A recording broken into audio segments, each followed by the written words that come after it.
여러분 안녕하십니까? 행복하고 기쁜 안식일입니다. 또 원내대교회에 오신 모든 분들을 진심으로 환영합니다. 이 시간에도 하나님의 말씀을 통해서 은혜와 평강이 여러분들에게 있게 되기를 바라겠습니다. 오늘은 옥에 갇힌 바울이라고 하는 제목으로 함께 은혜를 나누겠습니다. 본 말씀은 사도행전 21장 17절에서 26절에 있는 말씀입니다. 우리가 저번 주에 사도 바울이 3차 여행을 이제 마치고 예루살렘으로 이제 돌아가는 일정들을 함께 살펴보았습니다. 여기 이제 지도에 보시면 이 각 지역의 대표들 이름들이 있는데요. 마게도니아, 아시아, 갈라디아 교회의 이방인 교회들의 대표들이 이제 바울과 만나서 예루살렘에 또 특별히 살고 있는 유대인들이 형편이 어려워서 자금을 모아서 이제 그 자금과 함께 이방인 대표들과 이 예루살렘에 갔던 것을 우리가 함께 저번 주에 이야기를 나누었습니다. 이제 바울과 이방인의 대표들이 이제 예루살렘에 도착을 했습니다. 그래서 우리 본 말씀 사도행전 21장 17절에는 이렇게 기록되어 있습니다. 예루살렘에 이르니 형제들이 우리를 기꺼이 영접하거늘이라고 되어 있습니다. 여러분 같은 형제라면 영접하는 것은 당연한 것 아니겠습니까? 그런데 영접한다 앞에 무엇이 붙어 있죠? 기꺼이 영접하거늘이라고 하는 이 기꺼이라고 하는 단어가 붙어 있습니다. 여러분 이 기꺼이라고 하는 이 표현 속에 무엇을 느낄 수 있습니까? 그럼 당연히 오면 반겨주고 환영해 줘야 되는 거 아닙니까? 당연한 건데 기꺼이라고 하는 표현 속에는 예루살렘 많은 사람들이 여전히 바울과 이방인들을 영접하지 않는 사람들이 존재한다는 것을 우리가 알 수 있어요. 그러니까 암시를 하는 것이죠. 그래서 우리가 저번 주에 나눴듯이 이방인들과 유대인 사이에 연합이 이루어지지 않고 있어요. 보수적인 또 극단적인 또 유대인들은 여전히 전통을 지켜야 되고 여전히 그들의 관습을 지켜야 되고 할례를 해야 되고 여전히 제물을 바쳐야 된다고 주장했고, 하지만 바울은 또 이방인들에게 전했을 때 바울은 할례를 받을 필요가 없고 또 이제는 예수님이 십자가에 달려 돌아가셨기 때문에 제사를 지낼 필요가 없다라고 얘기를 합니다. 그러니 이게 갈등이 생기는 것이지요. 그래서 이방인과 유대인 사이에 이런 깊은 갈등이 있었지만 바울은 혼자 예루살렘에 간 것이 아니라 이방인 대표들과 함께 갔던 것은 특별히 이방인과 유대인들이 이제는 조금 화합을 하고 연합을 할 수 있는 길을 마련하기 위해 간 것입니다. 특별히 유대인들이 굉장히 지금 어려운 형편에 있었기 때문에 구호 자금을 가지고 가면 뭔가 협력할 수 있는, 뭔가 하나가 될 수 있는 장치가 되지 않을까 해서 구호금을 갖고 함께 갔던 것입니다. 여러분 이방인들은 이해는 되지만 왜 바울을 사람들은 영접을 하려고 하지 않았을까요? 바울도 같은 유대인인데요. 여러분 예수님의 12제자 이름 다 아시나요? 여기 제가 12제자 이름들을 좀 이렇게 적어봤습니다. 이 중에 12번 가룟 유다는 나중에 예수님을 팔게 되어서 이제 빠지게 됐죠. 근데 여러분 12제자를 예수님께서는 뭐라고 부르신 줄 아십니까? 누가복음 6장 12절 13절에는 이렇게 되어 있습니다. 우리 노란색 글씨만 보면 12를 택하여 뭐라고 칭하셨다고 합니까? 네, 사도라 칭하셨어요. 여러분 12 사도, 여러분 이 제자들을 사도로 임명하신 분은 누굽니까? 예수님이에요. 그러니까 이 사도로 임명한 거에 대한 누군가가 이의를 제기할 수 없죠. 왜 누가 임명하신 겁니까? 예수님이 임명하신 거기 때문에 아주 권위가 있죠. 이 사도들은. 근데 이제 가룟 유다가 이제 예수님 팔고 다른 사도를 뽑는데, 사도행전을 보면 다른 사도를 뽑는데 그 사람이 마띠아라고 했습니다. 마띠아는 다른 사도들보다 뭔가 권위가 없는 것처럼 보일지 모르지만 예수님을 따라다녔던, 예수님 살아 계셨을 때 함께 있었던 제자 중에 한 사람이었어요. 그리고 교회가 제비를 뽑아서 공식적으로 뽑았던 사도였기 때문에 마띠아는 이 11명의 사도들과 동등된 권위로 활동할 수 있게 되었습니다. 근데 여러분, 바울은 어떻습니까? 우리 바울을 뭐라고 부르죠? 바울 앞에 뭐라고 부릅니까? 사도 바울이라고 부르는데, 바울은 여기에 낄 수 있을까 없을까요? 사도라고 낄 수 있을까 없을까요? 낄 수 있어 없어요? 아니, 그냥 뭐 제자, 뭐 복음 전도자 이렇게는 할 수 있어도 사도? 쉽지 않죠. 여기에 낄 수가 없죠. 왜냐하면 특별히 바울은 처음에 원래 이름이 사울이었지 않습니까? 사울이 어떻게 했습니까? 교회를 핍박하고 많은 그리스도인들을 죽였어요. 그런 만행을 저질렀죠. 그리고 이제 회심은 했지만 이렇게 말합니다. 바울이 모세를 배반하고 할례를 행하지 말고 관습을 지키지 말라고 하니까 그 정통적인 그 유대인 그리스도인들이 바울을 지지하겠습니까? 안 하겠습니까? 안 하죠. 그래서 이 바울을 영접하지 않은 이유 중에 하나입니다. 근데 여러분, 바울은 뭐라고 말하냐면 이렇게 말해요. 갈라디아서 1장 1절에 이렇게 말합니다. 우리 다 같이 한번 읽어볼까요? 사람들에게, 시작. 사람들에게서 난 것도 아니요 사람으로 말미암은 것도 아니요 오직 예수 그리스도와 하나님 아버지로 말미암아 사도된 바울은, 여러분, 바울은 자칭 뭐라고 부릅니까? 자기를 사도라고 부르는 사도. 근데 이것은 사람으로 난 것도 아니고 사람으로 말미암는 것도 아니고 누구로 인하여 사도가 됐다고요? 예수 그리스도와 하나님 아버지로 인하여 됐다라고 합니다. 여러분, 왜 베드로부터 해서 이 12사람이 사도가 됐습니까? 누가 사도로 임명했습니까? 예수님이 임명했죠. 사람이 임명한 거 아닙니다. 예수님이 임명했죠. 근데 여러분, 바울, 예수님이 뭐라고 한 줄 아십니까? 사도행전 9장 15절 말씀 다 같이 읽겠습니다. 시작. 이 사람은 내 이름을 이방인과 임금들과 이스라엘 자손에게 전하기 위하여 택한 나의 그릇이다라고 예수님이 직접 바울에게 나타나셔서 말씀하셨어요. 12를 택하여 사도를 칭하셨다고 하는 그 택하여와 예수님께서 너를 택하여 나의 그릇을 했던 택하여가 같습니다. 지금 예수님이 바울을 뭘로 세우시는 겁니까? 사도로 세우시는 모습이죠. 바울은 내가 사람으로 인하여가 아니고 사람으로 말미암는 것이 아니고 예수님이 친히 나를 사도로 부르셨다라고 말합니다. 그러면서 갈라디아서 2장 8절에 또 이렇게 말합니다. 베드로에게 역사하사 그를 할례자의 사도로 삼으신 이가 또 내게 역사하사 나를 누구의 사도로 삼으셨대요? 이방인의 사도로 삼으셨느니라. 나는 특별히 이방인의 사도로 하나님이 부르셨다라고 말합니다. 그래서 이 바울이 얼마나 열심히 일하는지 여러분, 아시아부터 시작해서 마게도니아, 그리스까지 정말 순식간에 이방인들에게 복음을 전파해서 정말 많은 교회를 세웠습니다. 여러분, 대단하지 않습니까?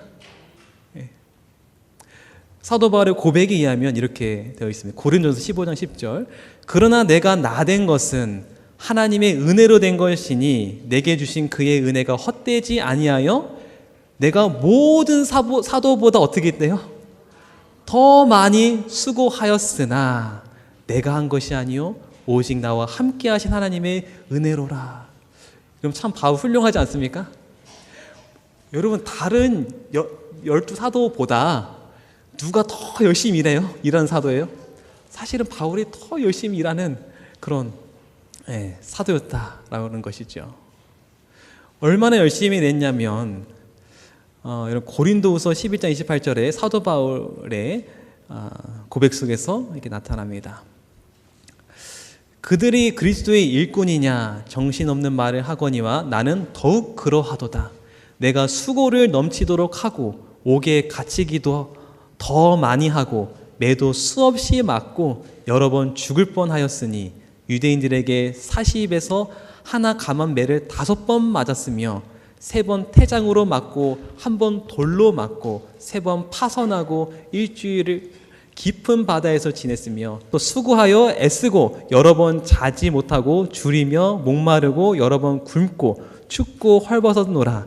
이 외의 일은 고사하고 아직도 날마다 내 속에 눌리는 일이 있으니 곧 모든 교회를 위하여 염려하는 것이라. 이 사도 바울의 고백 속에서 얼마나 고생했는지. 근데 항상 그의 머릿속에는 어떤 염려뿐입니까? 교회에 대한 염려뿐이에요. 근데 더 대단한 것은 고린도전서 9장 13, 18절에 보면 성전의 일을 하는 이들은 성전에서 나는 것을 먹으며 제단에서 섬기는 이들은 제단과 함께 나누는 것을 너희가 알지 못하느냐. 이게 무슨 말이냐면 제사장들은 일을 합니까? 안 합니까? 안 하지만 그들의 필요는 어디서 공급돼요? 성전에서 공급이 되는 거예요. 그들의 필요, 뭐 성전세를 낸다든지 아니면 그 짐승을 제물로 바친다든지 그것들이 다 제사장이 이제 분배되는 거죠. 그들은 일은 안 하잖아요, 그렇죠? 하지만 성전에서 그들의 필요를 제공해 주는 거죠. 그것처럼 당시의 사도들에게도 그렇게 지원을 해줬다는 거죠. 자금적으로도. 그러나 사도 바울은 어떻게 했냐면 내가 복음을 전할 때 값을 받고 했다고요? 값을 받지 않고 했다고요? 값 없이 전했다는 거예요. 그러면서 여기 노란 글씨에 내게 있는 권리를 다 쓰지 아니하는 이것이라 하겠죠. 그 권리를 내가 누리지 않았다. 나는 오히려 그걸 받지 않고 내가 자급자족으로 선교 사역을 했다라는 거죠. 여러분 정말 대단하지 않습니까? 네. 다른 사도들은 다 그래도 이렇게 지원을 받으면서 사역을 하는데 사도 바울은 하나도 일치 안 받고 자기가 스스로 자금을 마련해서 사역을 하는 거죠. 그리고 여러분 신약 성경이 총 몇 권입니까? 27권 중에 사도 바울이 쓴 게 몇 권인지 아십니까? 총 14권이에요. 그 몇 퍼센트를 차지합니까? 52%를 차지해요. 여러분 이 정도면 우리 사도 바울 어떻게 해줘야 돼요? 어떻게 해줘야 돼요? 아주 극진히 대접해야 되죠. 아주 정말 잘 영접해줘야죠. 여러분 우리 국가를 위해서 희생하고 헌신했던 사람들 뭐 줍니까? 이런 국가 유공자 훈장 주잖아요. 그럼 사도 바울은 이런 훈장을 받아도 되는 사람이었어요. 여러분 교회가 초대교회가 사도 바울을 어떻게 대접해야 됐어요? 이렇게 대접을 했어야 됐어요. 이렇게 영접을 했어야 됐어요. 그렇죠? 그런데 초대교회가 어떻게 했습니까? 사도 바울을 이렇게 대하지 않았다는 거예요. 예수님께서 마태복음 10장 40절 42절에 이렇게 되어 있습니다. 제자들에게 한 말씀이죠. 너희를 영접하는 자는 누구를 영접하는 겁니까? 나를 영접하는 것이요. 예수님 영접하는 거죠. 또 나를 영접하는 자는 나를 보내신 이를 영접하는 것이라. 선지자 이름으로 선지자를 영접하는 자는 선지자의 상을 받을 것이요. 의인의 이름으로 의인을 영접하는 자는 의인의 상을 받을 것이요. 또 누구든지 제자의 이름으로 이 작은 자 중 하나에게 냉수 한 그릇이라도 주는 자는 내가 진실로 너희에게 이르노니 그 사람이 결단코 상을 잃지 아니하리로다. 여러분 선지자를 영접하면 어떤 상을 받는다고요?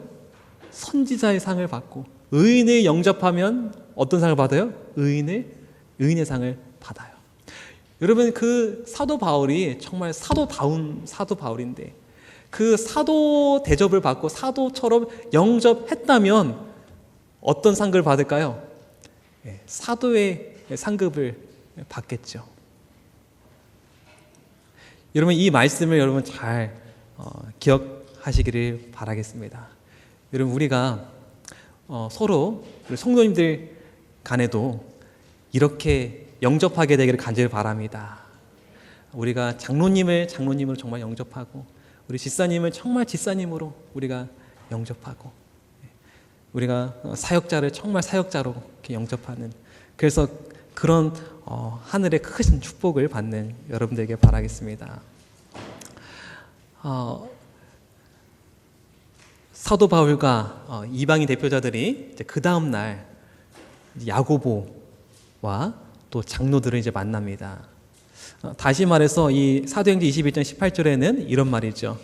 바울과 이방인 대표자들과 이제 야고보와 유대인 대표자들이 만난 거예요. 만나서 이제 바울이 이렇게 합니다. 사도행전 21장 19절, 바울이 무난하고 하나님이 자기의 사역으로 말미암아 이방인 가운데서 하신 일을 낱낱이 말하니. 그래서 바울이 자기가 이제 이방인 지역에서 선교했던 사역 보고를 또 간증들을 하기 시작합니다. 그리고 이방 교회에서 구호 자금 가져온 것을 유대인 대표자들에게 전달을 합니다. 그럼 야고보와 유대인 대표자들이 그 이야기를 다 듣고 그 간증을 다 듣고 그 구호 자금을 다 받았을 때 어떤 마음이 들었을까요? 어떤 마음이 들었을까요? 정말 감사하고 너무나 대단하고 훌륭하다, 그런 마음이 들었겠죠. 그래서 이어서 이렇게 말합니다. 반응이 이렇습니다. 그들이 듣고 다 어떻게 했습니까? 하나님께 영광을 돌렸다고 합니다. 그래서 야고보와 이 대표자들이 아주 많은 것을 이제 깨닫게 된 거예요. 그래서 오늘 영적 친교 우리 교재에는 이 부분에 대해서 이렇게 말하고 있습니다. 저희가 듣고 하나님께 영광을 돌리었다. 그들은 이 사도가 취한 활동 방법에는 하늘의 인이 찍혀져 있다는 것을 느꼈다. 그들 앞에 드린 너그러운 연금은 이방인들 중에 세운 새로운 교회들의 충성스러움에 관한 사도의 증언에 무게를 더하였다. 그럼 이제 이 하나님께 영광을 돌리고 나서 이제 바울과 이방인 대표들에게 이제 어떻게 말해야 되죠? 어떻게 말하는 게 자연스럽죠? 만약 여러분이라면 어떻게 말하시겠습니까? 이 선교 보고를 다 마치고 이 구호 자금을 전달한 바울과 이방인 대표에게 어떻게 말하면 좋습니까? 여러분 어떻게 말하시겠습니까? 보통 상식적이라면 어떻게 말해야 돼요? 바울과 이방인 대표 여러분, 그동안 수고가 많았습니다. 하나님께서 여러분의 사역에 함께 하셨고 성령께서 그 사역의 인치심으로 이를 확정해 주셨습니다. 지금까지 해왔던 것처럼 계속 힘써 복음을 전해 주십시오. 여러 가지 있었던 논란과 문제들은 우리가 다 감당하고 해결할 테니 당신들은 걱정하지 마시고 우리가 밀어줄 테니 걱정하지 마시고 힘써 복음을 전하세요라고 해야 하지 않겠습니까? 그렇죠? 우리가 응원할 테니, 우리가 격려할 테니, 우리가 지지할 테니 여러분은 열심히 지금까지 해왔던 것처럼 하십시오라고 해야 하지 않겠습니까? 그런데 이 대표자들이 한 말이 뭔지 아십니까? 이렇게 말합니다. 바울더러 이르되 형제여, 그대도 보는 바에 유대인 중에 믿는 자 수만 명이 있으니 다 율법의 열성을 가진 자라. 그러면서 말합니다. 내가 이방에 있는 모든 유대인들을 가르치되 모세를 배반하고 아들들에게 할례를 행하지 말고 또 관습을 지키지 말라 한다 함을 그들이 들었도다. 그러면서 제안을 하는데요.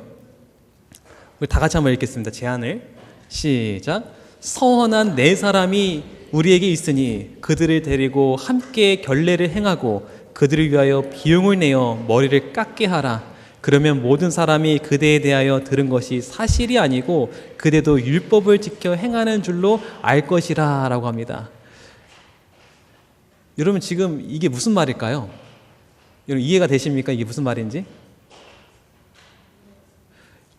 그 말을 듣고 격려하고 응원하고 지지를 해야 되는데 오히려 사도 바울이 했던 그 말들, 그런 논쟁거리들, 그런 거리들이 앞으로 이제 찾아올 많은 유대인들이 있는데 그것들을 조금 어떻게 타협하면 안 되겠냐고, 당신이 좀 한 발 물러서면 안 되겠냐고 그 이야기를 하고 있는 거예요. 그러면서 그들이 내린 제안은 서원한 네 사람이 있대요. 이제 주석에 보니 서원한 것은 나실인의 서원이라고 하더라고요. 그 나실인의 서원이 있는데 그 나실인의 서원하는 그 비용이 꽤 어마어마하던데요. 그 비용을 누가 대라는 겁니까?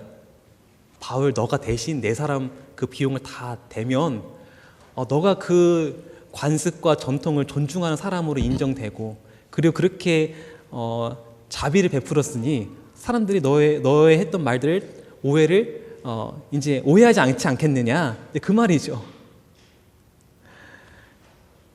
이 나실인의 서원의 이 결례의 절차를 이렇게 보시면 먼저 성전 방문을 해서 나실인의 방에 갑니다. 그리고 이제 머리를 깎는다고 해요. 머리를 다 깎으면 제사를 드리는데요. 여러 가지 제사를 드립니다. 먼저 번제물로 순양 한 마리 드리고, 또 속죄제물로 암양 한 마리를 드립니다. 그리고 화목제물로 순양 한 마리를 드리고요. 또 여러 가지 무교병 한 간주리, 소제물, 전제물 이런 거 다 준비를 해야 돼요. 근데 사도 바울은 여태까지 예수님이 십자가로 이런 제물을 이제 끝났다고 선포를 했거든요. 근데 이거를 하라는 거예요. 그냥 넌 눈 감고 그냥 해보라는 거예요. 그렇게 해야 오해가 없어지니까 해보라는 거죠. 근데 여러분, 이 결례의 절차의 비용이 얼마나 되는지 아십니까? 4명 비용을 총 합하면요, 짐승이 총 12마리거든요. 그러면 약 한 마리는 60만 원 정도 치면 얼마예요? 720만 원이고요. 곡물과 포도주를 하면 약 80만 원이 되고요. 또 의식 비용, 제사장들에게 내는 비용, 성전세 이런 것까지 다 내면 약 100만 원이 된대요. 그럼 얼마예요? 약 900만 원. 4명 비용이 900만 원 정도 된대요. 그거를 누구 보고 지금 내라는 거예요? 바울 보고 내서 그 오해를 좀 풀어라. 너가 좀 양보를 하라. 이런 얘기를 하는 거예요. 요약하면 이거죠. 최전선에서 하나님의 나라를 위해 힘써 일하는 바울에게 결례를 행하고 그런 큰 비용을 내서 관습을 존중하는 자처럼 보여라.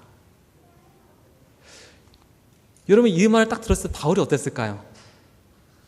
그 유대인의 대표자들이 그렇게 제안했을 때 어땠을까요? 그리고 그 옆에 듣고 있던 이방인들의 대표자들은 어땠을까요? 그래서 좀 큰 실망할 수도 있었을 거고요. 큰 낙담할 수도 있었을 거고요. 왜 유대인 대표자는 왜 이럴까? 우리는 이렇게 화합하기 위해서 왔는데 왜 이럴까? 하는 생각도 들었을 것입니다. 영적친교 우리 13번에는 이 부분에 대해서 이렇게 말합니다.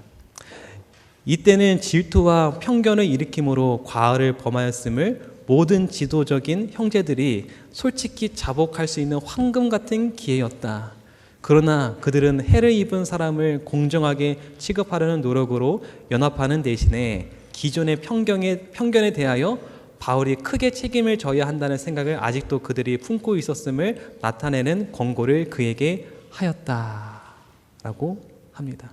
그 사도 바울의 간증과 그 구호금을 받고 우리가 잘못 생각했다고 미안했다고 그렇게 회개할 황금 같은 기회였는데 그들은 그렇게 하지 않고 그 책임을 사도 바울에게 돌리고, 그리고 너가 한 발 물러서야 된다고 조언하는 그런 모습을 우리가 보게 됩니다. 어떻게 보면 바울과 이방인들 지도자들을 진심으로 영접하지 않는 그런 모습을 보게 됩니다. 여러분, 너희를 영접하는 자는 나를 영접한다. 여러분, 사도 바울과 그 이방인 대표자들을 어떻게 영접해야 됐어요? 그들을 진정으로 하늘의 형제로, 진정으로 사도로 영접을 했어야 됐어요. 그것이 바로 예수님을 영접하는 거였다고 예수님 말했었죠. 바울이 그 제안을 들었을 때 고민이 됐습니다. 만약에 싫습니다, 노라고 대답하면 어떻게 될까요? 그 대표단과의 관계가 어떻게 될까요? 깨지겠죠. 지금 사도 바울은 연합하기 위해서 왔어요. 근데 그 대표단들의 제안을 거절하면 더 깊은 오해와 갈등으로 유대인과 이방인 연합의 문이 아예 닫혀져 버릴 것 같은 그런 걱정도 되고 불안감이 드는 거죠. 또 반면에 그거를 받아들인다면, 예스라고 한다면 어떻게 돼요? 잠시 오해는 해소될 수 있지만 그 묵은 전통과 관습에서 여전히 빠져나올 수가 없는 거예요. 여전히. 그러니까 어떤 걸 선택을 해도 괴로운 거예요. 여러분이라면 무엇을 선택하시겠습니까? 아마 바울은 이렇게 생각했던 것 같아요. 지금 당장 거절해서 당장 문을 닫기보다는 그래, 내가 한 발짝 물러나서 나는 그걸 원치 않지만 한 발짝 물러나서 오해를 해소하기 위해서 잠시 해소하기 위해서 물러나면 조금 시간은 벌 수 있잖아요. 시간은. 그래서 그 시간 동안 잘 오해를 한번 풀어보자 라는 생각을 가질 수도 있었을 겁니다. 왜냐하면 바울이 그것을 받아들였거든요. 영적 친교는 그것을 이렇게 말합니다. 그는 만일 그가 어떤 합리적인 양보로 그들을 진리로 인도할 수 있다면 다른 곳에서 이루어지는 복음의 성공을 가로막는 장애물을 제거하게 되리라고 생각하였다 라고 하면서 바울이 양보를 합니다. 그래서 사도행전 21장 26절에 바울이 이 사람들 데리고 그 다음날 그 결례를 행하고 성전에 들어가고 제사를 드립니다. 질문하겠습니다. 여러분, 이렇게 하는 것이 하나님의 뜻이었을까요? 여러분, 이것이 하나님의 뜻이었을까요? 유대인 대표자들을 이렇게 제안하는 것이 하나님의 뜻이었을까요? 이건 어떻게 생각하십니까? 여러분, 이렇게 함으로써 어떤 일이 벌어진지 아십니까? 우리 오늘 제목이 뭐죠? 바울이 옥에 갇혔다는 거죠. 이렇게 함으로써 그들은 정말 귀하고 소중한 일꾼을 잃게 됩니다. 초대 교회로서 어마어마한 손실을 입게 돼요. 이때 잡히거든요. 이거 영적 친구 읽어보면 이건 하나님의 뜻이 아니었다고 해요. 여러분, 이슬람 지역에 저희 재림교회에서도 많은 선교를 하고 있어요. 제가 한 번은 이슬람 지역에서 선교하고 있는 한 선교사님하고 좀 대화를 좀 나눈 적이 있는데, 이슬람에서 이제 침례자가 나오고 이게 좋은 이렇게 성과가 나오고 부흥을 하게 되면 뭐 호프 채널에서나 아니면 다른 데서 기자들이 와서 취재를 한다는 거예요. 그래서 취재를 하는데 그 사람들 취재를 하고 나서 이 침례 받았던 사람들 그 사진들을 온라인에 올리고 기사를 올리고 한다는 거예요. 여러분, 그렇게 하면 될까 안 될까요? 특별히 이슬람 사람들은 그렇게 하면 안 됩니다. 왜냐하면 이슬람은 다른 종교를 믿으면 그걸 찾아내가지고 다 가족을 다 죽입니다. 끔찍한 일이 벌어지죠. 그것이 드러나면 안 돼요. 드러나면 안 돼요. 공개되면 안 돼요. 그래서 그 선교사님이 항상 그 기자들이 오면 절대 실명과 그 사진을 올리지 말라고 신신당부를 한다고 해요. 근데 어떤 사례가 있었냐면 그것을 무시하고 올려가지고 실제로 우리 재림교회 이슬람 사람들이 개종했던 재림교회 사람이 가족이 순교를 당한 그런 일이 실제로 있었다고 합니다. 얼마나 안타깝습니까? 그렇죠? 그와 마찬가지로 여러분, 사도 바울은 지금 사람이 많은 곳에 있으면 안 돼요. 지금 유월절, 이제 오순절 왔잖아요. 그러면 각국에서 디아스포라 각국에서 있었던 유대인들이 몰려오는데 바울이 그 이방 땅에서 복음을 전파할 때 누구한테 핍박을 당했습니까? 유대인들한테 핍박을 당했잖아요. 그 유대인들은 지금 바울을 어떻게든 붙잡으려고 어떻게든 죽이려고 혈안이 되어 있어요. 그 바울만 잡으려고. 근데 그런 사람들 다 어디로 모여요? 이 명절을 지키기 위해서 예루살렘을 지금 다 모여드는데 바울이 지금 노출되면 안 되거든요. 사실은 교회는 바울을 숨겨줘야 되거든요. 보호해줘야 되거든요. 근데 교회는 지금 뭐 하라고요 지금? 그 네 사람을 데리고 가서 그 결례를 행하도록 가라는 거예요. 그럼 바울이 어떻게 해요? 노출되잖아요. 그렇죠? 노출되잖아요. 그래서 바울이 위험에 노출되는 거죠. 만약에 교회가 바울을 진심으로 영접하고 소중하게 생각했더라면 그렇게 했을까요? 안 한 거죠. 바울을 그렇게 생각하지 않은 거예요. 바울을. 그래서 결국에는 정말 정말 훌륭한 그 사도 바울이 옥에 갇히고 그의 사역이 마무리가 되는 그런 안타까운 일이 생겼습니다. 여러분, 오늘 이 이야기를 통하여 영적 친구는 저와 여러분들에게 또 우리 교회에게 이런 교훈을 남깁니다. 만일 교회 지도자들이 사도에 대한 그들의 신랄한 감정을 완전히 버리고 사도를 이방인들에게 복음을 전하도록 하나님의 특별하신 부르심을 받은 사람으로 받아들였었다면 주께서는 그를 그들 중에 아껴두셨을 것이다. 하나님께서는 바울의 수고가 그처럼 곧 끝나도록 정하지는 아니하셨으나 예루살렘의 교회 지도자들이 일으킨 일련의 사건을 좌절시키려고 이적을 행하지도 아니하셨다. 그와 같은 정신은 여전히 동일한 결과를 빚고 있다. 하나님이 이런 일을 이적을 베풀어서 막지 않으셨다는 거죠. 다시 말해서 교회가 받을 축복을 하나님께서는 거두셨다는 거죠. 근데 그와 같은 정신이 여전히 어떻게 하고 있다고요? 동일한 결과로 빚어내고 있다. 우리 모든 각 시대마다 이 교회들의 이런 동일한 같은 정신이 있다는 거죠. 그와 같은 정신이 뭐죠? 사도 바울과 이방인 지도자들을 영접하지 않고 그렇게 소중하게 대하지 않은 그와 같은 정신은 뭐죠?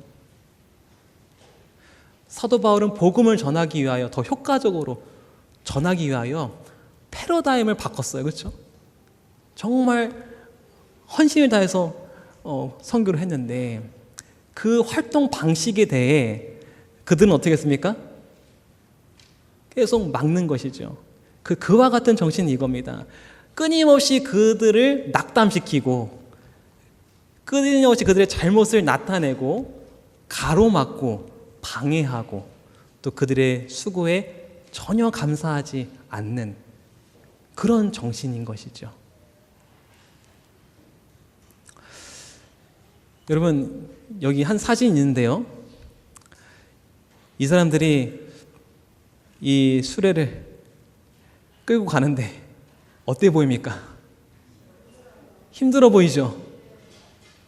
좀 어떻게 해줬으면 좋겠어요? 바퀴를 좀 바꿔줬으면 좋겠죠? 근데 여러분, 초대교회가 그랬다는 거예요. 그 묵은 전통과 그 불필요한 그 소모적인 전통과 관습과 묵은 생각을 가지고 그렇게 복음을 지금 전하려고 하는 거예요. 그러니까 이게 잘 가요, 안 가요? 근데 바울은 지금 이 묵은 거를 빼내고 어떤 바퀴를 낀 거예요? 이 동그란 이 예수라는 바퀴를 껴서 가니까 복음이 확산이 빨라지는 거죠. 근데 여러분, 이런 것들이, 근데 그렇게 했을 때 이방인 지도자들 어떻게 했다는 거예요? 반대하고 방해하고 거짓 보고하고 그리고 시기하고 어떻게든 못하게, 그리고 사도 바울의 그 헌신을 감사하게 여기지도 않고 그 정신이라는 거예요, 그게. 여러분, 근데 그런 것이 교회에 있을까요, 없을까요? 있다는 거예요. 여전히 같은 정신이 있다는 거예요. 여러분, 만약에 우리 교회 안에서도 이 바퀴를 바뀌려는 시도를 한다면 어떻게 될까요? 우리 교회가 더 빨리 이 복음 전파로 나아가야 되는데, 우리 교단이 더 빨리 이 복음 전파에 나가려면 바퀴를 지금 바꿔야 되는데, 만약에 이 바퀴를 바꾸려고 하는 시도를 한다면 어떻게 될까요? 어떤 일이 벌어질까요? 쉽지가 않은 거예요. 기존의 그 묵은 생각과 그 전통을 가지고 있는 사람들과 이 새롭게 변화를 추구하는 사람들과의 이 싸움이 일어나는 거죠. 그와 같은 정신이란 바로 낙담시키고 잘못을 나타내고 가로막고 방해하고 수고를 감사하게 여기지 않는 그런 정신. 여러분, 우리 원내동 교회는 이런 정신이 아니라 정말 언제나 협력하고 언제나 하나님 복음 사업에 발전이 된다면 우리가 어떻게든 달려갈 수 있는 우리 원내동 교회가 되기를 간절히 바라겠습니다. 아인슈타인은 이런 말을 했습니다. 똑같은 생각과 같은 일을 반복하면서 다른 결과가 나오기를 기대하는 것보다 더 어리석은 생각은 없다. 여러분 계속 똑같은 전통과 방식대로 계속 해와요. 그러면서 우리 뭘 바랍니까? 우리가 부흥하길 바라고 달라지기를 바라는데 그것처럼 어리석은 생각이 없다는 거예요. 그렇죠? 예. 바꿔야 되는 거죠. 우리가 생각을 바꾸고 다시 새롭게 해야 되고 그래야만 다른 결과를 도출할 수 있는 것이죠. 그래서 제가 정말 감사한 것은 우리 원내등교회 우리 성도님들께서는 이런 새로운 변화와 이런 거에 대해서 정말 많은 지지와 응원과 또 격려를 해주셔서 너무나 감사합니다. 저희 올 한해 우리 원내등교회가 또 여러 많은 것들을 지금 새로 시도를 하고 있는데 그 중에 저희가 미래 세대를 위하여 많이 노력을 하고 있습니다. 그 중에 저희가 이제 계획했던 것은 올해 미래 세대 안식일을 지금 계획을 하고 있어요. 우리 미래 세대의 안식일, 특별히 예배, 미래 세대를 위한 예배를 준비하고 있는데요. 그래서 전반기, 후반기, 청년은 5월달, 10월달, 또 어린이 7월달, 12월달 이렇게 하고 있는데 어쩌면 이게 좀 낯설 수도 있고 이게 처음이라 그럴 수 있는데 우리 성도님들께서 이것을 정말 전폭적으로 밀어주시고 지지해 주시고 함께 동참해 주셔서 얼마나 감사한지 모릅니다. 그리고 또 저희가 지금 지역사회 우리 행복 나눔 프로젝트를 지금 하고 있지 않습니까? 저희가 나눔 하우스를 매주 화요일, 목요일, 토요일 열고 있습니다. 그리고 이제 앞으로 다가오는 3월달 우리 마지막 주에 우리 식사 나눔이 있는데요. 총 4번에 걸쳐서 지금 식사 나눔을 이웃들을 위하여 준비를 하고 있고요. 그리고 분기마다 4번씩 행복 나눔 이벤트, 해피데이, 스마일데이, 아이스데이, 헬스데이 우리 주차장에 이렇게 부스를 설치해서 함께 나누기로 했는데 이것 또한 우리가 처음 하는 일이고 처음 개척하는 일인데 쉽지 않을 텐데 이것들을 또 정말 아무도 반대 없이 또 자원한 마음으로 함께 동참해 주신 우리 원내등교회 성도님들에게 진심으로 감사드립니다. 그래서 저희 원내등교회가 정말 한 마음과 한 뜻이 되어서 정말 우리 교회가 더 부흥하고 많은 영혼들이 우리 교회에 오는 그런 역사가 있게 되기를 간절히 바랍니다. 마지막으로 제가 말씀 마치면서 한 가지 더 말씀을 드리겠습니다. 여러분 우리 교회가 부흥하기를 원하시죠? 정말 부흥하기를 원하시죠? 이 부흥은 어디서부터 시작될까요? 이 부흥의 원천은 어디에 있을까요? 어디 있을까요? 이런 많은 활동과 많은 봉사 이전에 이 부흥은 더 근본적인 원천에서 일어납니다. 우리 사도행전 6장 7절 이렇게 말하고 있어요. 다 같이 읽겠습니다. 시작. 하나님의 말씀이 점점 왕성하여 예루살렘에 있는 제자의 수가 더 심히 많아지고 여러분 우리 부흥의 원천, 부흥의 키가 뭡니까? 점점 하나님의 말씀이 왕성해질 때만이 참된 부흥을 경험할 수가 있습니다. 여러분 하나님의 말씀이 점점 왕성해져야 돼요. 여러분 어떻게 하면 우리 하나님 말씀이 점점 왕성해질까요? 그래서 저희 교회가 고안한 것이 오래전부터 고안한 것이 우리 참여하는 예배입니다. 참여하는 예배. 제가 처음에 원내등교회 오니까 사실 대체적으로 교회가 안식일날 오면 다 일방적으로 듣고만 갑니다. 그렇죠? 안실학교 때도 어떻게 합니까? 듣고요. 교과 때도 어떻게 합니까? 듣고요. 예배 시간에도 설교를 듣고요. 그리고 그냥 듣고만 가는 거죠. 그러니까 일방적인 거죠. 일방적인 거죠. 여러분 A와 B가 있는데 일주일 동안 안식일을 준비하는 사람의 10년과 일주일 동안 안식일을 준비 없는 사람의 10년이 신앙이 달라질까요? 같아질까요? 이 안식일에 참여하는데 그 한 주 동안 이 안식일을 위해서 특별히 예배를 위해서 준비하고 오는 사람과 그냥 준비 없이 오는 사람과 차이가 분명히 클 겁니다. 시간이 지나면 지나서 클 겁니다. 그래서 저는 이것을 어떻게 하면 우리가 참여하는 안식일, 참여하는 예배 어떻게 하면 이 안식일 같이 준비할 수 있을까라고 하는 고민을 하면서 저희가 이 영적 친교 교재를 저희가 만들었습니다. 여러분 다 아시죠? 영적 친교 교재를 제가 설교하는 것도 각 챕터마다 하나씩 나가고 있는 것이죠. 그래서 영적 친교 교제를 하나씩 한 챕터씩 우리 같이 묵상하자는 거죠. 그래서 제가 단톡방에 항상 올리죠. 이번 주 말씀 함께 묵상하기를 원합니다. 이번 주 교제 범위는 39장 옥에 갇힌 바울입니다. 본 말씀은 사도행전 우리 21장 22장입니다. 묵상하실 때 하나님의 아름다운 마음을 찾아보시고 하나님의 음성을 들어보시기 바랍니다. 그래서 혹시 바쁜 사람 있을까 봐 제가 음성 파일도 이렇게 올려놨습니다. 여러분, 만약에 이 말씀을 월요일부터 묵상하면서 준비하면서 이 예배에 참여하신다면 어떨까요? 저도 월요일부터 이 말씀을 본문을 연구하고 영적 친교 교제를 읽으면서 기도하면서 준비를 하고 오고 있어요. 같이 그렇게 안식일을 준비해서 이 예배 시간에 딱 만난다면 어떻게 될까요? 저는 더 큰 시너지가 있을 거라고 생각이 들어요. 큰 시너지가 있을 거라고 생각해요. 그렇게 1년, 2년, 3년, 10년 신앙을 하게 되면 알아서 영적으로 성장하지 않을까. 그래서 이런 참여하는 이 예배가 우리를 더 말씀으로 점점 흥황하게 하고 더 성장하게 하는 방법이지 않을까라는 생각으로 이렇게 말을 했습니다. 여러분, 바쁘고 힘드시겠지만 정말 여러분들 개인 또 신앙을 위해서라도 이 말씀을 함께 묵상하고 읽으시면서 이 안식일 준비를 하게 되기를 바라겠습니다. 그래서 함께 쌍방향으로 교류가 되는 그런 예배 시간이 되기를 바라겠습니다.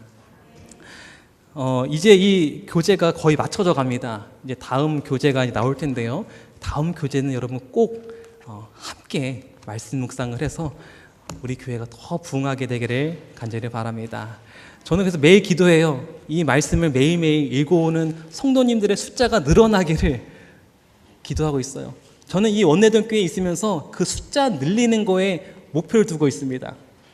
얼마나 많은 사람들이 평소에 이 말씀을 읽으면서 말씀 생활을 하면서 또 기도 생활을 하면서 사는 참된 그리스도인, 정말 하나님 가까운 그리스도인이 될 수 있을까? 그것을 가지고 제가 기도하고 있습니다. 여러분, 우리가 한 해 한 해 갈수록 그렇게 말씀을 읽는 사람들이 많아져서 우리 교회가 부흥하게 되기를 바랍니다. 그래서 말씀으로 우리가 예배에 만나서 우리 말씀으로 안식일을 맞이하고 말씀으로 예배를 또 맞이하고 말씀으로 성도님들을 맞이해서 이 감동과 은혜가 넘쳐서 이제는 그 말씀을 나누고 싶은 마음이 되는 저와 여러분 되기를 바랍니다. 하나님의 말씀이 점점 왕성하여 예루살렘에 있는 제자의 수가 더 심히 많아지고, 지금까지 우리 원내교회에 있는 모든 사업과 계획들을 정말 함께 동참해 주시고 지지해 주시고 응원하신 우리 모든 집사님들, 장로님들 감사드립니다. 우리가 이 올해는 더 이 말씀이라고 하는 이 부분에서 또 더 포커스를 맞춰서 함께 또 나아가게 되기를 바라면서 오늘 말씀 마치도록 하겠습니다.